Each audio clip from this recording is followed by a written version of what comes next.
কাঁধের ইনজুরি প্রায় ৫ মাস মাঠের বাইরে রেখেছিল তাকে। কাল নিউজিল্যান্ডে ফিরলেন প্রস্তুতি ম্যাচে। ২ উইকেট নিয়ে শুরু হলো তার নতুন পথ চলা। মুস্তাফিজুর রহমানের জন্য তার চেয়ে বড় সুসংবাদ, আইসিসির বর্ষসেরা উদীয়মান ক্রিকেটারের খেতাব জিতেছেন তিনি। তার জন্য যেমন এটা মহা আনন্দের খবর, তেমনি গোটা বাংলাদেশের জন্য।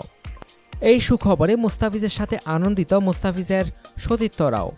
বাংলাদেশের প্রথম ক্রিকেটার হিসাবে আইসিসির কোনো বার্ষিক পুরস্কার জেতার পর এ বাঁহাতি পেসারের প্রথম প্রতিক্রিয়া ছিল, আলহামদুলিল্লাহ, আমাকে সমর্থন দেওয়ার জন্য সবাইকে ধন্যবাদ। কাটার মাস্টারকে অভিনন্দন জানিয়েছেন তার সতীর্থরাও। বাংলাদেশ জাতীয় দলের টেস্ট ক্যাপ্টেন মুশফিকুর রহিম বলেন, অভিনন্দন মুস্তাফিজ, আইসিসির উদীয়মান বর্ষসেরা ক্রিকেটার। জাতীয় দলের ড্যাশিং ওপেনার তামিম ইকবাল বলেন, আইসিসির বর্ষসেরা উদীয়মান ক্রিকেটারের খেতাব জেতায় মুস্তাফিজুর রহমানকে অভিনন্দন। বাংলাদেশ টেস্ট ক্রিকেটের নিয়মিত মুখ মমিনুল হক বলেন, অভিনন্দন মুস্তাফিজ, অগ্রযাত্রা অব্যাহত রাখো এবং বিশ্ব জয় করো, শুভকামনা। বাংলাদেশের পেস সেন্সেশন তাসকিন আহমেদ বলেন, দারুণ খবর, মুস্তাফিজ আইসিসির বর্ষসেরা উদীয়মান ক্রিকেটারের খেতাব জিতে নিল।